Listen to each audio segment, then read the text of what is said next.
Selamat pagi Pak. Perkenalkan, nama saya Adiska Tidora Pakpahan dengan ujung NIM 055 dari kelas L1. Di sini saya akan membuat video tentang kesetimbangan bahan.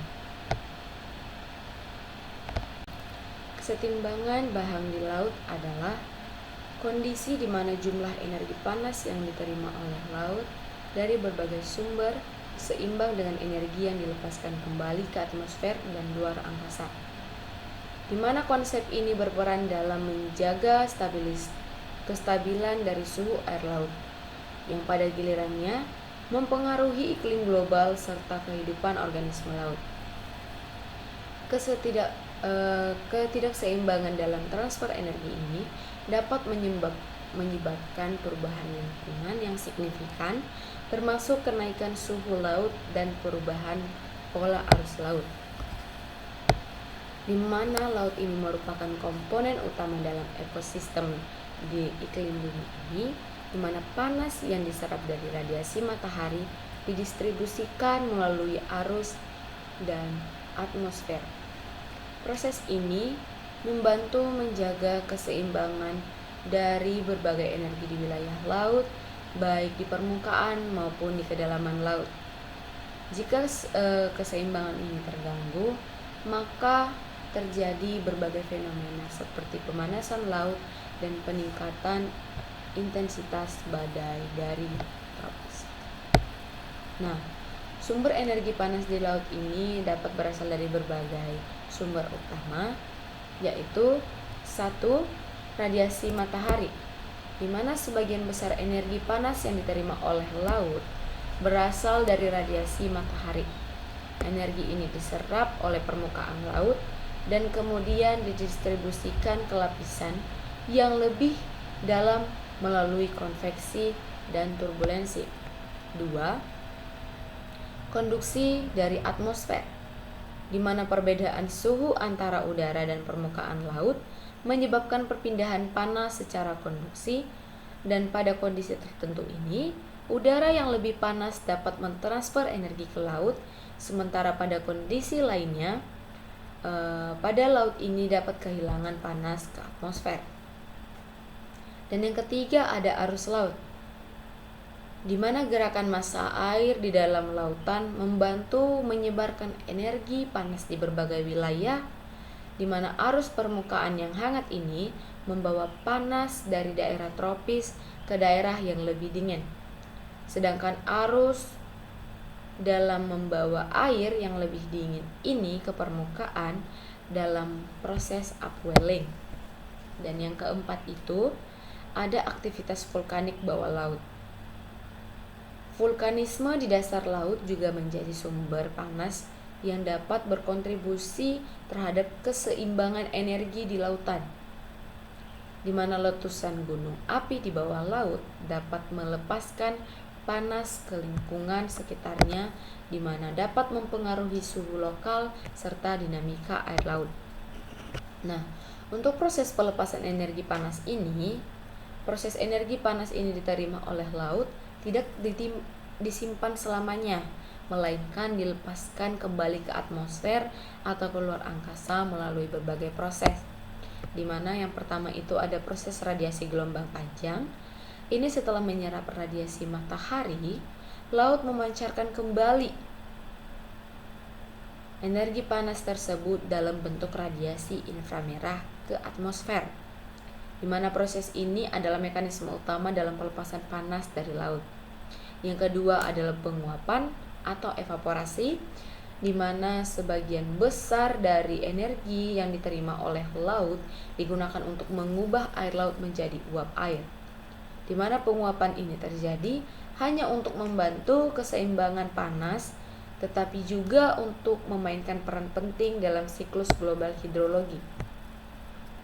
Dan yang ketiga itu ada konduksi ke udara, di mana ketika suhu dari air laut lebih tinggi dibandingkan dengan udara di atasnya, maka terjadilah perpindahan panas melalui proses konduksi, di mana perpindahan ini membantu antara menstabilisasikan suhu dari kedua lingkungan tersebut.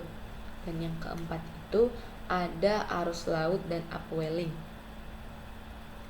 Pergerakan arus laut memungkinkan transfer panas dari suatu lokasi ke lokasi lainnya, di mana fenomena upwelling ini itu terjadi di antara air dingin dari kedalaman naik ke permukaan serta berkontribusi terhadap pendinginan di wilayah permukaan laut. Nah, juga ada beberapa faktor-faktor yang mempengaruhi kesetimbangan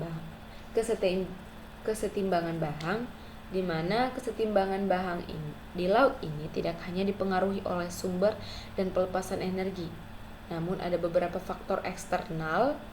Yang pertama itu ada sudut dan intensitas radiasi matahari, di mana intensitas radiasi matahari yang diterima laut bergantung pada sudut datangnya sinar matahari yang bervariasi sesuai dengan lintang dan musim.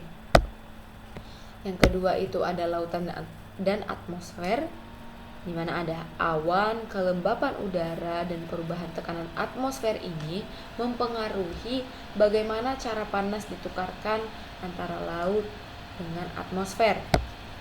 Yang ketiga itu ada arus laut dan siklus termohalim. Gerakan massa air ini yang dipicu oleh perbedaan suhu dan salinitas berkontribusi terhadap distribusi panas di lautan global. Kemudian ada lapisan termohalim ataupun lapisan termoklin, di mana lapisan ini membatasi perpindahan panas antara permukaan laut yang hangat dengan lapisan yang lebih dalam ataupun lapisan yang lebih dingin. Dan kemudian ada yang kelima itu ada perubahan iklim, di mana pemanasan global ini menyebabkan peningkatan suhu yang ekstrim. Peningkatan suhu permukaan laut yang dampaknya itu berada pada pola arus laut serta ekosistem laut secara keseluruhan. Nah, ada juga beberapa dampak ketidakseimbangan bahang ini, di mana ketika terjadi ketidakseimbangan dalam proses ketidakimbangan dari bahang di laut ini terjadi beberapa dampak. Antara lain itu ada peningkatan suhu permukaan laut. Ini suhu permukaan laut yang meningkat itu begitu drastis yang dapat menyebabkan gangguan pada pola cuaca global, termasuk peningkatan frekuensi dan intensitas badai tropis. Kemudian ada perubahan pola arus laut, di mana ketidakseimbangan panas ini dapat mengubah sirkulasi arus laut yang pada akhirnya itu dapat mempengaruhi sistem upwelling serta sistem distribusi nutrisi dalam ekosistem laut. Kemudian ada pemanasan global, di mana ada pemanasan global dan pencairan es ini terjadi kenaikan suhu laut yang berkontribusi terhadap pencairan es yang berada di kutub. Ini yang menyebabkan kenaikan permukaan air laut dan berdampak pada wilayah pesisir.